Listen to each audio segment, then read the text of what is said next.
She call me Luda, bitch, I roll out with my shooters. She wanna fuck me in a Plymouth Barracuda. I got my gun on, yeah, she know I'm. Back with another One Piece theory discussion, and today I'm going to talk about Sanji. And he is one of my favorite characters in One Piece, not the most favorite, but favorite. Although whenever I talk about Sanji, it seems many people disagree with me because probably they think I'm underestimating Sanji. And you are free to think whatever you want, but that's not going to stop me from talking about him. And I've already had this sort of theory discussion on Luffy and Zoro, so no way I'm going to miss out on another member of the monster trio. Now I'm going to give my opinion on how strong Sanji is right now, how much stronger he will get during this war, and ultimately how strong he will be after coming out of Wano. And as I've said before, at this point, we don't know the full extent of any of the Straw strength. Especially Sanji, after getting the raid suit, he hasn't yet utilized it to its fullest, except in the public shower. So let's analyze some of his recent fights to reach a probable decision on his current strength. But before doing that, I publish new One Piece theories every week, so if you don't wanna miss any future One Piece theories, then hit the subscribe button and ring the bell icon to get notified. Now let's start with Sanji's fights in the Whole Cake Island. And I'm not going back to his fight against Doflamingo and Virgo because that was quite some time ago. So in Whole Cake Island, Sanji fought against both Oven and Daifuku and hold them off at the same time. But that fight didn't go much deeper, although it was clear that if he had a 1v1 fight against any of those two,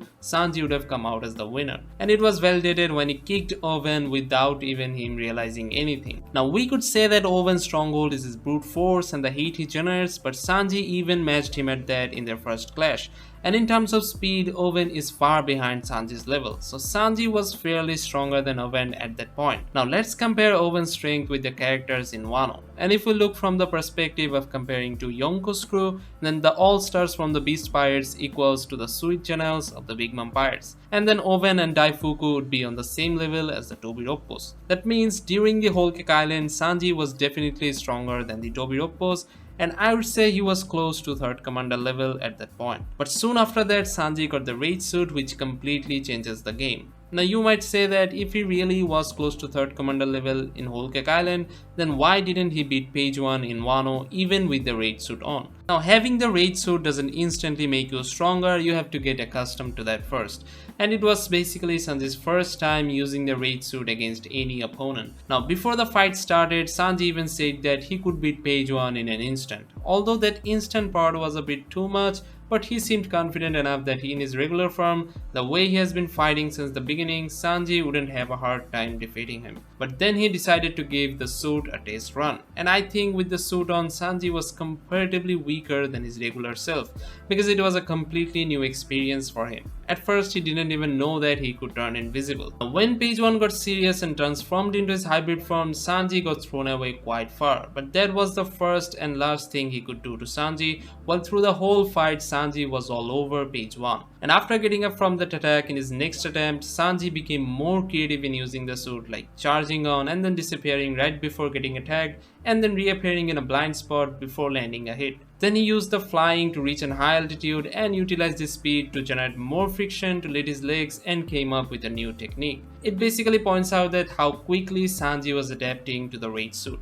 But Page 1 wasn't knocked out with that attack, and it's like Law said, Ancient Zone's stronghold is their power and durability. Although if Sanji had used some of his named techniques with the suit, I don't think Page 1 would have lasted much longer. And after that fight, Sanji had quite some time to prepare before the war started. And I think just like Luffy and Zoro, Sanji too has done some training with the suit, and we know Sanji is really smart and he must have already figured out how to make better use of the suit with his fighting style. But I wouldn't say he was using his smartness when naming himself Soba Mask, and from Law's reaction, I think he was wishing he had Corazon's silent fruit at the time. Now let's talk about what the suit adds to Sanji's strength. A noticeable weak point that Sanji has is his durability, but now the suit covers up for that more than enough. A direct blow from Page 1's claw couldn't penetrate it, and it even withstood a powerful physical attack of King with minimal damage. The suit grants him the ability to fly, so Sanji doesn't need to use the Geppo technique anymore in a fight, which ultimately saves a bit of his stamina.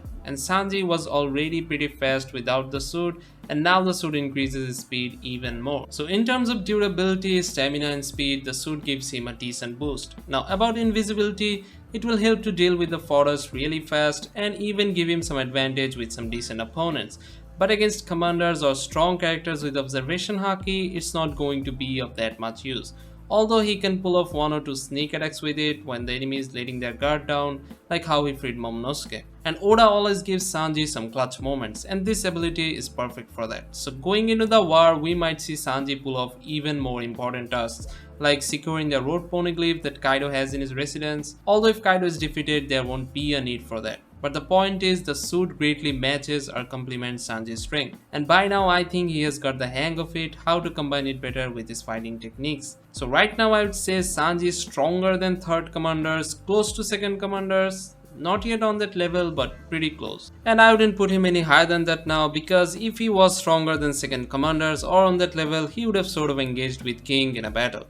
But Sanji I think is definitely going to grow much stronger in this war, and it's not yet sure who he's going to fight with, but personally I would like to see him go 1v1 against Queen. Then again, he might have to fight page 1 and Ulti together, because if page 1 notices him in the suit, he might come seeking a fight, and how Ulti always sticks to him, she might also join the fight. And at this point I don't think one Tobiroppo member is going to be much of a challenge to Sanji, so it makes sense for him to take on two of them at the same time. Again, it's not yet confirmed who he is going to fight against, but whoever he gets as the opponent, the question is how Sanji will grow. And at this point in the story, Oda is prioritizing Haki as the main power-up medium. Like Luffy has been training his armament Haki, Zoro got a new sword that drains his Haki to ultimately make him control his Haki better, but with Sanji we haven't seen his Haki being correlated with his strength that much and established as a power-up medium. Although it's clear that he uses armament Haki and specializes in observation Haki. So I think this war is the point when we will see Sanji's Haki blooming, and it's not a stretch to say that he might even take his observation Haki to the level where he can see the future like Luffy and Katakuri. And that's why I want him to fight against Queen, because then Sanji might get pushed to its limits and feel the need to reach a new level. And Haki only blooms in a battle when you truly realize the need to make it stronger. Like how Luffy was desperately trying to look into the future against Katakuri and ultimately ended up doing it. And then in Dressrosa, when Usopp was trying to snipe Sugar, he intently felt the need to hit his mark from that distance and in the process awaken his observation Haki.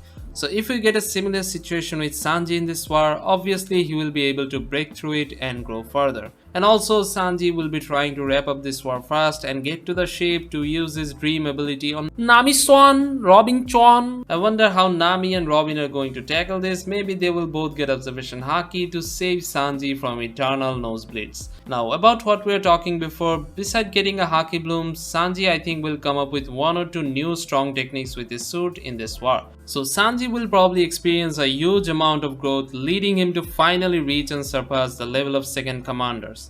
Now what happens after the war? And by the time Sanji comes out of Wano, I think he will have fully mastered using his suit, and we might see Usopp and Frankie doing some adjustments to it. Because although Sanji said he will tell them to change the logo, but the enthusiasm they showed towards the suit tells me the changes won't stop with just the logo. And I wouldn't underestimate Frankie, because he is basically a scientific genius, so if they do any modifications, it will be for the better. And coming out of the war, Sanji's Haki is definitely going to be stronger than before, and he might even learn some new technique to hide his presence, like masking his emotions and intent, to the point that it will need a very good color of observation user to detect him when he's invisible. So after coming out of Wano, I think Sanji will be fairly stronger than second commanders, maybe even close to the first commander level, I'm not sure, but he will definitely be able to give the first commanders a hard time. And about the question if Sanji is stronger than Jinbei or not, then we don't know what Jinbei is fully capable of, but let's take a guess that he's somewhere above or below the second commander level. And if that's the case, I think in this war Sanji will definitely close the gap if there is any between them. Now you have stuck to me this far in this video, so don't forget to subscribe the channel and hit the bell icon for notifications. And obviously if you have any thoughts on the discussion, then comment it below. Thanks for watching.